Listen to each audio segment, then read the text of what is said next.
So we just did a whirlwind tour of the BMC in 20 minutes, which we know is ridiculous, right? But we do want to just introduce the fact that the idea that the BMC is an integrated framework. It isn't a checklist. It isn't a fill in the blank worksheet. It is an integrated framework, a way to help you organize what you're learning and continue to prompt the questions so that you can continue your progress on answering the basic question of, is this a scalable business? Does this add up to a business worth doing? So as Tom talked about, the whole right-hand side of the canvas, which is the bulk of the Research to Market course, is focused on the external market, understanding what's out there. Because you can't design the left-hand side of the framework until you know the right-hand side of the framework.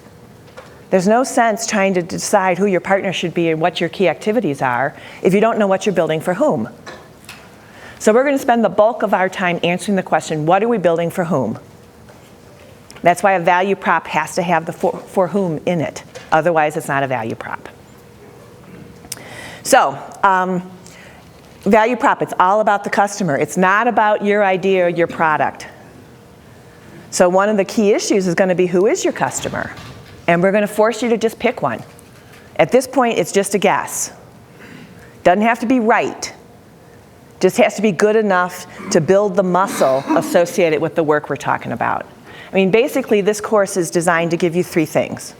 It's designed to help you build a muscle around the business model canvas, to get in your head the basics of how do you think about building a business.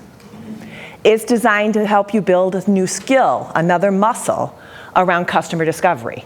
How to put yourself out there in the real world, interviewing folks out of your comfort zone to build that skill about how do I learn, how do I take in new perspectives.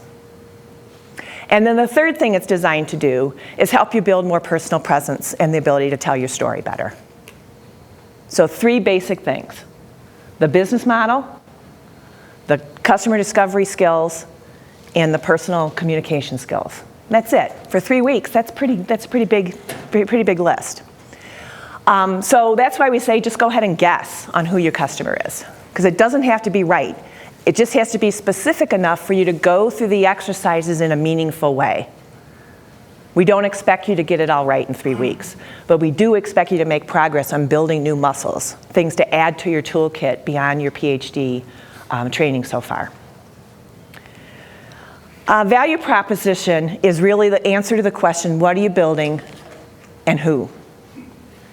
It is that front and center part of the business model canvas. It has to have context. Value propositions don't exist on their own. They only exist in the context of a specific customer segment. It's about fit. You know, literally those puzzle pieces coming together where the right shape value proposition plugs into the right customer segment. So we're going to talk a little bit about what value proposition is, how do you go about building one, etc. Value proposition describes the benefit your customer will derive from adopting your product or service. I would go a little step, So key points here. It's benefit statements, not attributes, not performance specifications. It's translating those performance specifications into something that matters to the customer. And you can't get to a value prop without some form factor of your product service offering, the what it is you're selling. So you have to kind of push your thinking beyond just a description of the technology and almost imagine what would be the product service offering about how you would deliver that technology in a way that actually creates value. So ecometrics. You know, it's not our ability to do a bunch of modeling, it's the how do we put that together into an offering that provides benefit to the specific customer segment we're thinking about. Who was the other one that was going to have a hard time with this? I'm blanking now. That's the problem with 14 teams. I can't do enough homework. But anyway, you get the gist. It has to be, you almost have to force yourself to articulate what your product service offering is going to be in order to be able to have a really sound value prop. And again, at this point, it's a guess. It doesn't have to be right. It just has to be good enough to work through the exercises. So at this point, people are probably sitting here a little nervous, but what about my technology? I've worked on it for years, it's really great. It's attracted all kinds of funding and great industry partners. I don't care. Customers don't care about the technology. They care about their problem, their business, what their business model is requiring, the pains or gains associated with their daily job. So you have to be able to translate your capabilities into a benefit statement for them. So again, value proposition describes the benefit, and I added the words specific and quantitative benefit that your customer will derive by adopting your product or service. And we put the specific and quantitative because we're trying to force pretty early on you guys to get to something that's measurable. Because part of it is market testing that. Lower cost. How much lower does it have to be for folks to be willing to try it? Faster. How much faster does it have to be before someone's willing to try it? Lower risk. How do they even think about risk? How do they measure risk? How much lower risk does it need to be? So we're going to be forcing you guys or poking at you to get to a level of specificity around a quantitative description of your value prop. And we'll talk about that in the context of metrics that matter tomorrow. So, talk about a value prop requires a customer segment. And Tom introduced the idea of customer segments, but I'm going to go a little bit deeper. First of all, companies do not buy anything, people do. So we're going to look for you describing your customer segment in the specific language of a person. So you're not selling to GM, you're selling to the product development engineer for powertrain at GM. You're not selling to clinics, you're selling to the investor and physician, because sometimes the physician's the owner and sometimes the physician's not the owner. So really getting into that level of detail of who is the customer. And we're going to introduce this idea of a customer archetype. The what do they care about and how would you describe them in a way so that you can find them. And again, at this point, it's all guesses. You're going to make stuff up and then you're going to use your customer discovery to try to collect data on whether your assumptions, your guesses, are right or not. You have a question? To Steve's point earlier about some stuff we're working on, if you have these, is it better to archetype them in a persona, or is it better to actually talk about a specific customer you have a relationship with by name? That's a really good question. If you already have customers that you're working with, are you better to talk about them as a persona or specific customer names? I would say both. I would say mine the data you have off of your existing customers and then step back from it and look for what are those attributes at the persona or archetype level. So you can find more like that. If you end up analyzing your existing customer base and you find out that there's only 12 in the planet that look like that, that's good information. If you analyze your customer base, you actually find 3 different personas, and those 3 different personas represent 4,000 companies and several $1 billion in potential revenue, that is a different finding. So mining your existing customer relationships for that kind of information, it would be a good thing. So what do we mean by archetype or persona? It literally is thinking about that particular person that you think is going to care the most about what you have to offer. And beginning to think about their job in the context of a day in the life of that person. What is involved with their job? What are the pains and gains? How do they go about their work? So to the point where you can actually get to a profile. How do they buy and who influences them in the buying?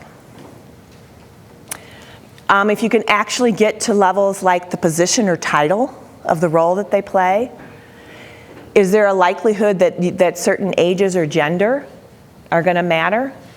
Or is it an industry norm where those particular decisions tend to be clustered around a certain generational age and gender? That's important information to know. To what degree do you know about their discretionary budget? Are they the one that actually are buying, or are they just the ones that's influencing the buying? Whose discretionary budget is it going to come from? A $10,000 purchase that comes out of somebody else's budget is easy for that person to commit to. But if you go talk to the person whose budget it's coming out of, it may not be such an easy purchase decision. So understanding who makes those decisions and how, and what is a discretionary purchase versus a purchase that requires several levels of commitment. The clinics. Do the physicians actually choose their products? Or is there a clinic board? Or is there an investment board? Or is there a state board?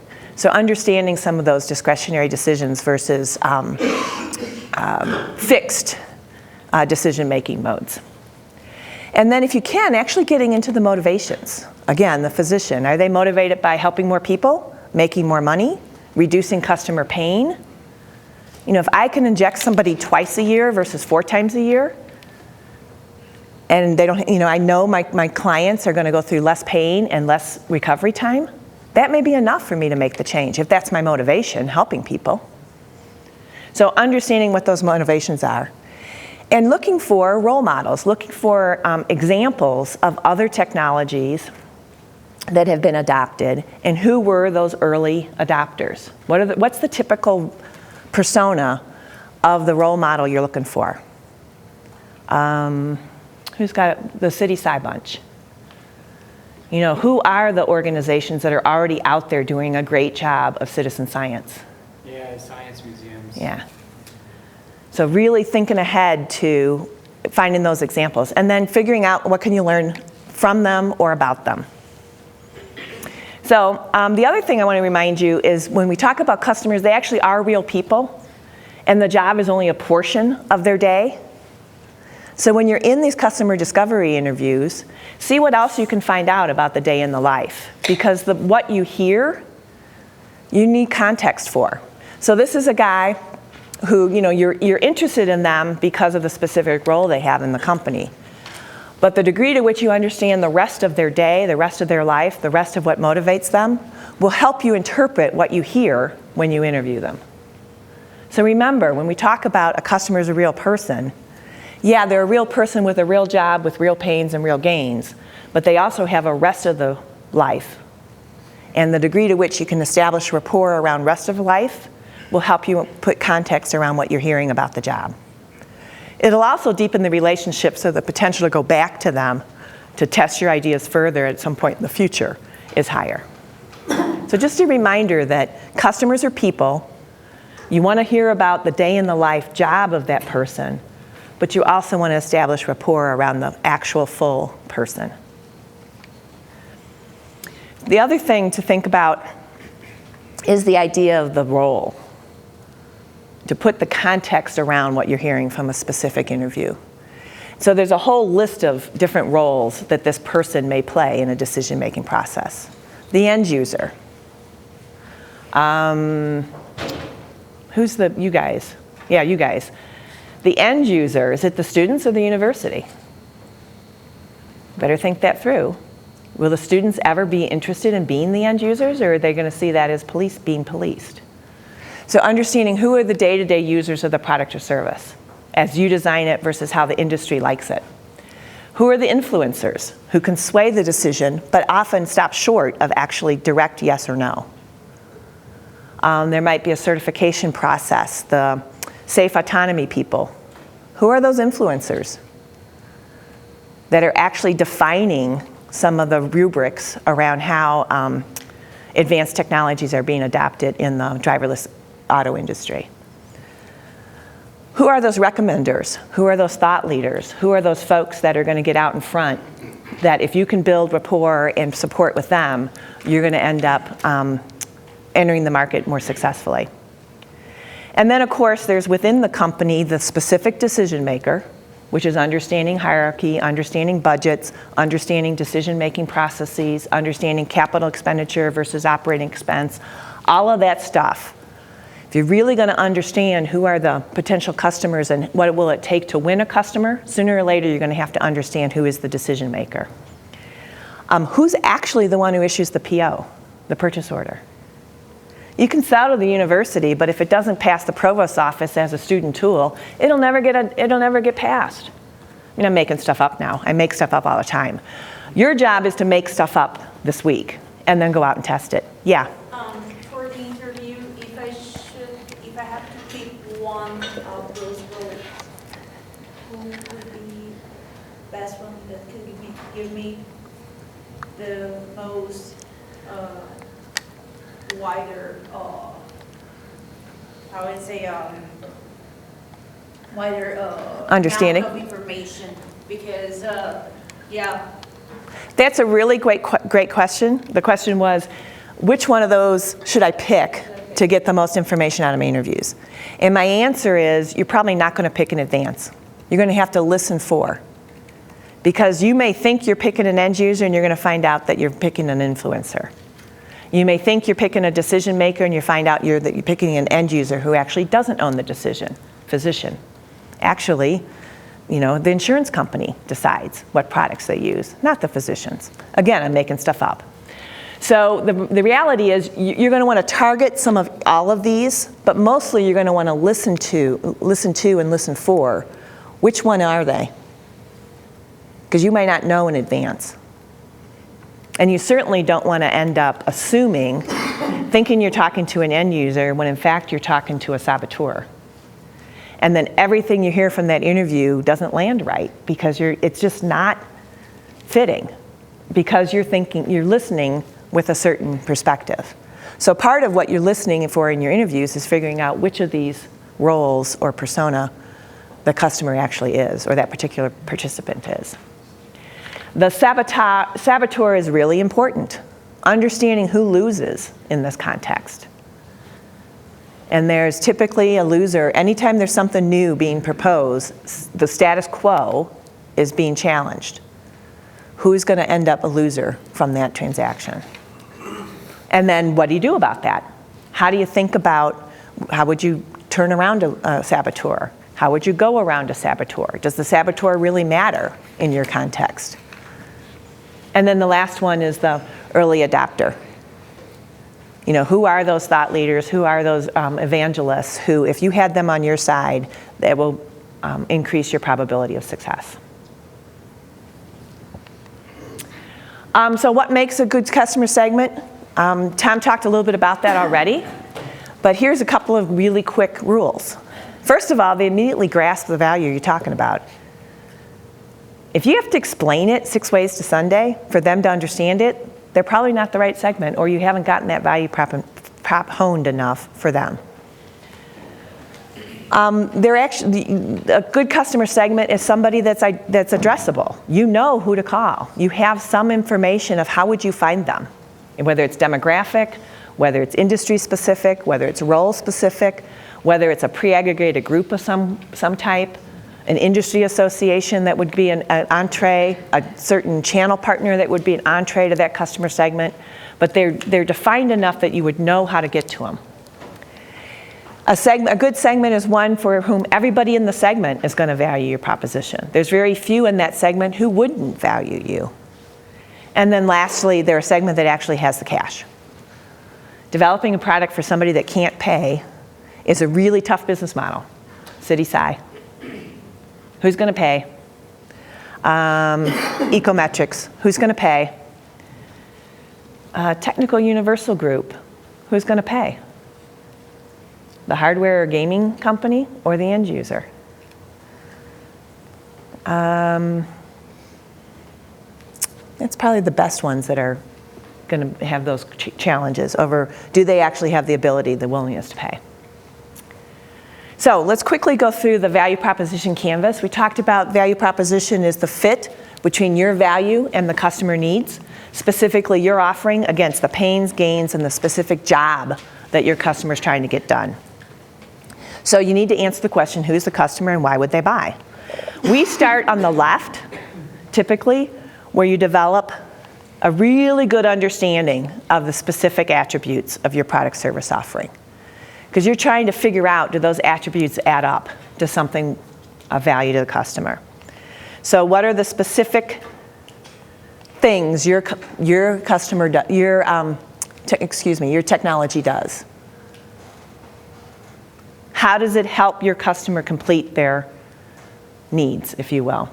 What are the physical aspects of it? Are there intangible things? Is it a digital delivery? Is there a financial benefit? What is it that you're offering and the attributes that you're offering?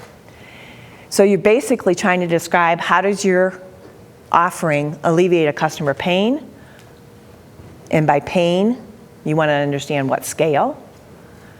Is this a vague future ailment that they really may not care about? They don't even know they have this problem. You know, the UI for my next game that I'm going to buy. Is that a mosquito bite or is that a shark bite? Shark bite meaning that I have to have it. Mosquito bite, no big deal. Shark bite, I need that tourniquet right now. So understanding what's the magnitude of the customer pain and how does your value prop or your offering address that pain. The typical pain relievers are around savings, reducing frustration, improving performance, reducing risk. So what are the specific pains that your offering is going to take away? City SI, the actual cost of setting up their own volunteer network and then tracking it and then providing the data to their grantor about how compelling their citizen science project has been. But the trick here is translating those vague ideas around less pain into something tangible. The other piece around your value prop is what are the gains? What are some of the specific ways that your product service offering actually improves the customer's business? Is it financial? They actually make more money? They actually have bigger market share? Is it functional? They have a capability they didn't have before, so they actually are able to open whole new markets? Is it a social or emotional? They just like it better, perform better with your product. So really understanding what's the upside that you might create. Is it savings?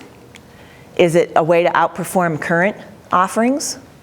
Or is it just a way to make your customer's life easier? And any of these may be sufficient, but you need to understand which it is for your product service offering.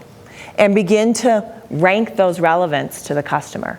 The pain relievers versus the gain makers. And the magnitude of pain that you're going to reduce, or the magnitude of gain you're going to create.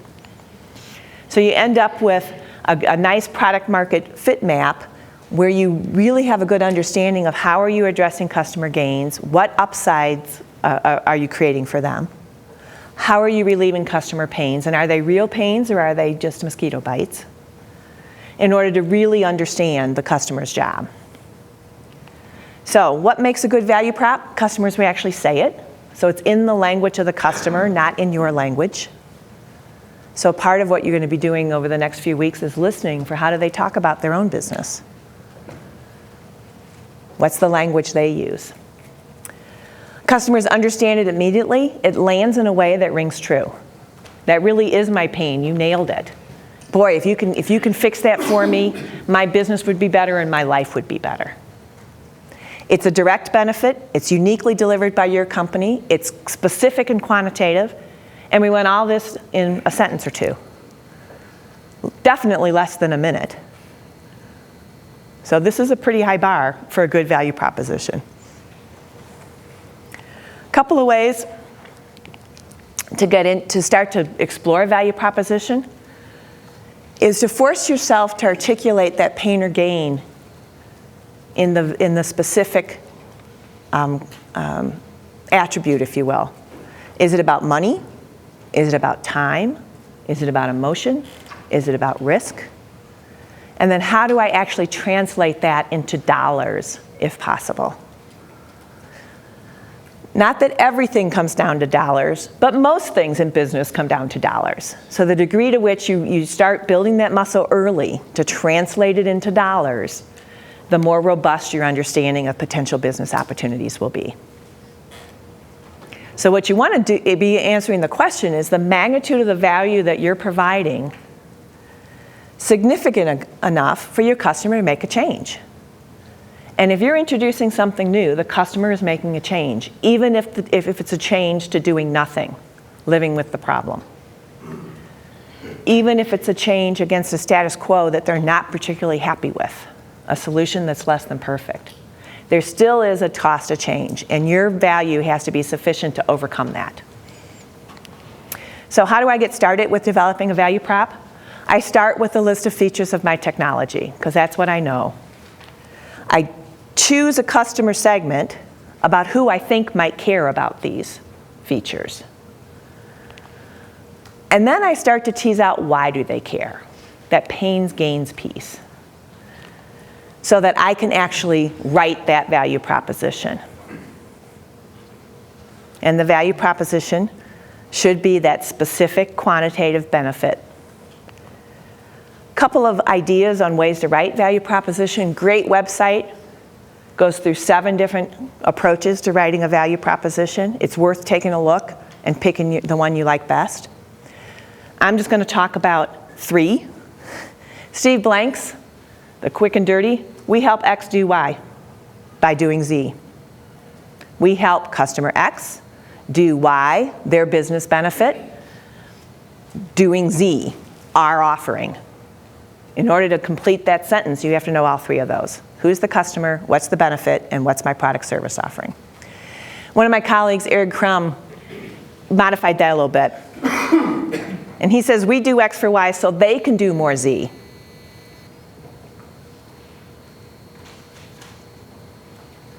Really focusing on what the customer is interested in. Can I ask a question? Sure. So like if I take the solid state battery testing, what is Grant doing? How would that work? What extra miles so they can do more battery testing? Or? We help battery technology companies do better battery testing so they can actually evaluate more technology offerings at lower cost if they're selling it to battery technology developers. If they're selling it to battery manufacturers, we help battery manufacturing companies do in situ battery testing so they can ensure product quality in ways that they can't do today. Again, I'm making stuff up, but you understand that in order to complete this sentence, you have to pick who is it that the customer. Because the same technology has slightly different value depending on who you're selling it to. Is that the same thing for like sit-on? Sure. We help the NGOs reduce their cost. We help the grant funders evaluate NGOs for grant opportunities. Very different customers. Both might be of value. It comes down to who's going to pay, right? Tricky stuff. And that's why we say go ahead and just plunge in and start guessing, because you're not going to get it right by analyzing it in here. You're going to throw some spaghetti against the wall, you're going to sort it out, and you're going to go out and talk to real people and then hone it over time. Jeff Moore uses a template for this particular target customer who has this specific need or opportunity. R, actually name the product service offering, provides this benefit. So one more. I mean, like the agricultural team is going to improve. I mean, they've got a really grandiose. They're going to improve climate change information. You know, so they're going to be talking to the farmers. They're going to provide the farmers data. How should they be thinking through this? It depends. Is the farmer really the customer, right? Who really cares the most about having the greenhouse gas analysis of an agricultural supply chain in a finished product? Is it the farmer? Is it the brand manager for the consumer product? Is it USDA? Is it USGS? So the thinking through the who is really critical to be able to write a value prop. And so you might start playing with, well, let's assume it's the farmer. Well, as soon as you start, for this farmer, our analytics as a service will provide them with the information to meet EU requirements for greenhouse gas contents, which you know are coming in 2030. Again, I made that up, but maybe it's happening, right? So it forces you to kind of think through, and you might play around with 2 or 3 different customers and throw a couple away because you don't really see that you've got a value prop at this point.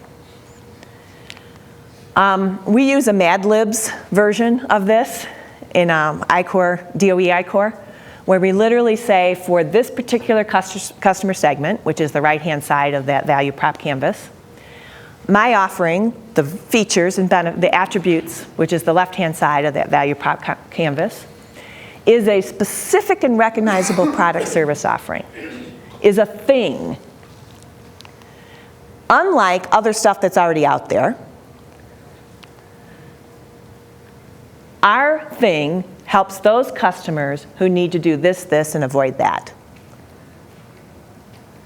So very specific. Our customers, my offering, does this thing so that they can do X, Y, and Z. So I have a question. Uh-huh. So we don't need to think about that. We can really do it at this stage, correct? Right. You can make stuff up now. We'll let you make stuff up. So, I mean, what they say, like, fake it till you make it? Mm-hmm. Okay. Yeah, I mean, we talk about this as a discovery process. And we talk about it as using the scientific method, which means develop hypotheses, design an experiment, go out and run your experiments, and adjust your hypotheses based on what you learn. Fancy words for make a bunch of guesses, your best guess, go out and do your customer discovery to find out how do those guesses land? What do you learn when we're out there in order to modify and improve your guesses over time? By the way, that's what we do in the industry as well. Right. That is the startup methodology. Instead of trying to get it right in the lab, try to get it good enough to go out and test it. Because you'll never get it right enough in the lab. So we're actually going to move into a workshop. We now have 27 minutes for it instead of 30, because we're 3 minutes behind, where I'm going to ask you to literally run through this process. Choose a customer segment. Who cares about these features? And just guess. Describe them to your best of ability. Make it up. Identify the product service attributes that you think matter the most to that person. And then either use the Mad Libs version or the Aaron Crum version of a value proposition statement. And do your best job to actually write the sentence. Because tomorrow, in your presentation, we're going to be looking for better value props than we saw today. And the best forcing device for it to get better is for you to actually write it down. So that's the workshop. Choose a customer, describe them, identify your attributes, and then use a formula to write your best value prop for that customer and your benefits. Here are the 2 templates. We do X for Y so they can do more Z, or the Mad Libs version, which is pretty extensive but is a great forcing device. Either one of those. There are flip charts around the room. There are Post-it notes so you can play around with your idea of attributes and customer persona descriptions, or even customer segments. And you have 25 minutes. We'll come back in 20 minutes and hear back from a handful of teams before we go on to our next thing. All right? There's less